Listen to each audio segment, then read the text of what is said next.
화폐가 적절하게 증가하면 경제 활성화에 확실한 효과를 가져다 줍니다.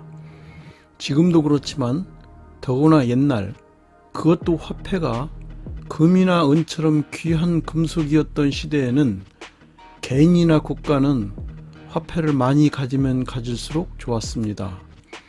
그러나 금이나 은은 광산을 새로이 발견하기 전에는 아무리 경제가 발전해도 새로이 더 많은 양이 얻어질 수는 없었습니다.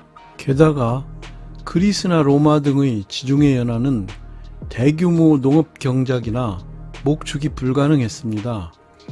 곡물을 얻기 위해서라도 기후 조건이 좋은 다른 국가의 전쟁은 불가피했죠. 고대에는 정복전쟁이 곧 경제행위였습니다. 국가가 전쟁을 통해서 상대국이 갖고 있던 귀금속을 빼앗아 자국 화폐로 만들고 군대를 유지할 경비도 지급했던 것이죠. 전쟁포로는 노예가 되었습니다. 당시 노예는 노동력으로 활용이 되었고 전투를 위한 용병으로도 쓰이는 가장 중요한 생산 기반이었습니다. 그러나 알렉산더 대왕의 경우처럼 금이 그 국가의 경제 규모를 넘어서서 지나치게 많아지면 걷잡을 수 없는 인플레이션이 터지고 말죠. 화폐 가치가 떨어지기 때문입니다. 기원전 200년경 동양에서는 항우가, 서양에서는 한니발이 뜻을 이루지 못하고 패배를 맛보았다면 기원전 50년경 고구려가 동아시아에서 탄생할 무렵 한무제와 로마의 카이사르는 비슷한 시기에 대제국을 건설했습니다. 카이사르의 양아들인 옥타비아누스는 원로원으로부터 아우구스투스란 호칭을 선사받았습니다. 기원전 27년 로마의 첫 황제가 된 아우구스투스는 순도 100%의 금화와 은화로만 화폐를 만들어 사용했습니다. 아우구스투스는 집권 후 로마를 방사선형 도시로 만들었습니다. 새로운 도로가 건설되었고 항만과 다리가 만들어졌습니다. 수많은 원형 경기장과 광장이 수리되었습니다. 벽돌로 지어졌던 로마가 대리석으로 바뀌었습니다. 화폐를 찍어내기 위해 스페인과 프랑스에 있던 광산에서는 금과 은의 생산을 독려했습니다. 처음 20년 동안 화폐량이 10배나 늘어났습니다. 로마의 물가는 배로 올랐습니다. 로마의 상업은 활발해졌고 급료도 2배나 올라 일반 노동자들까지도 확장 정책의 효과를 누리기 시작했습니다. 그러나 불행하게도 모든 상품과 농산물 가격이 상승하면서 인플레이션이 일어났죠. 아우구스투스도 결국 문제점을 인식하고 집권 후반기에는 주조량을 급감시켰습니다. 뒤를 이은 티베리우스는 화폐 주주를 극도로 억제했기 때문에 돈은 계속 부족했습니다. 티베리우스는 당시로서는 어마어마한 7억 데나리를 남기고 죽었습니다. 아우구스투스가 남긴 돈의 약 30배에 해당하는 큰 돈이었습니다. 그런데 뒤를 이은 미치광이 독재자 3사람이 집권하는 동안 재물은 모두 탕진되었습니다. 첫 번째 폭군으로 기록된 칼리굴라와 친조카 아그리피나를 두 번째 부인으로 맞은 클라우디우스, 둘 다 해픈 낭비벽으로 재물을 탕진하다가 금고가 바닥이 나면 귀족들에게 반역죄를 씌워 재산을 몰수했습니다. 게다가 그것도 부족해서 엄청난 양의 화폐를 찍어냈습니다. 티베리우스가 아우구스투스 시절 찍어냈던 화폐량의 10분의 1밖에 안 찍어냈다면 칼리굴라와 클라우디우스는 집권하는 동안 티베리우스의 약 8배에 해당하는 화폐를 찍어냈습니다.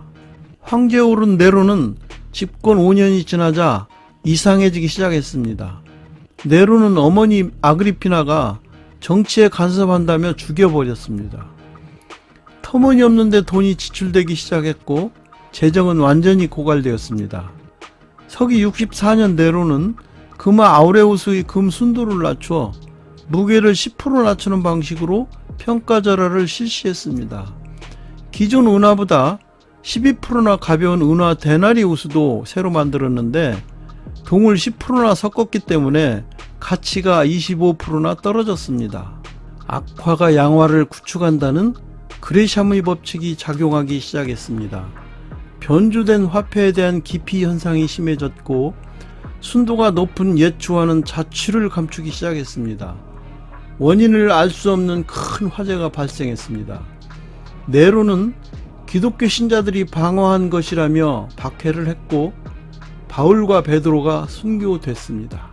후대 황제들도 네로식 변주화폐 발행에 차례로 가담했습니다.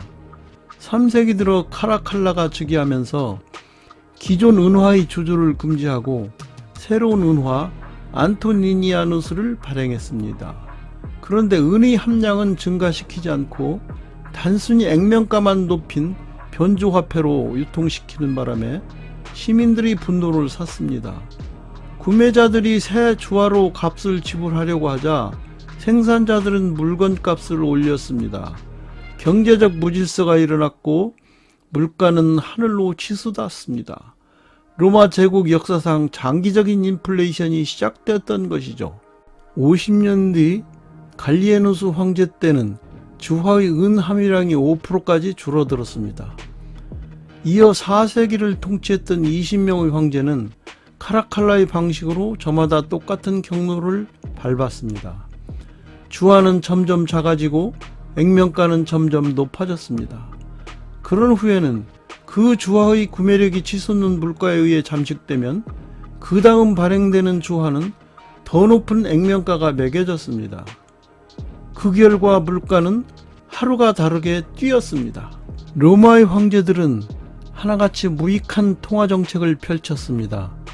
새 황제들은 저마다 텅 빈 국고와 늘어나는 지출을 감당해야만 했죠. 인플레이 압력과 경쟁 세력 간의 적대 행위는 더 많은 비용을 필요로 했습니다. 그래서 전임자가 했던 방식대로 돈을 찍어내서 부족한 자금을 메우려고 했습니다. 그러나 피비린내 나는 권력 싸움으로 오른 권자는 제대로 된 통화정책 교육을 받을 기회조차도 빼앗아 버린 듯 했습니다. 크기와 무게와 액면가가 다를 뿐만 아니라 은과 구리의 함량도 서로 다른 통화가 혼란을 야기했고 물가는 하늘 높은 줄 모르고 치솟았습니다. 로마의 황제들은 그들의 야망을 달성하기 위해서 엄청난 양의 신규 화폐를 발행했습니다. 로마 몰락전 마지막 3세기 동안 통치자들은 어리석게도 순간의 위기를 넘기려고만 했을 뿐 올바른 통화정책을 펼치려고 시도조차 하지 않았습니다. 그들은 아마도 최악의 사태가 지나가면 곧 정상 상태로 돌아올 것이라고 믿었는지도 모릅니다. AD 476년 게르만 용병 군대의 대장 오드아케르는 소로마 제국을 무너뜨리고 황제의 자리에 올랐습니다.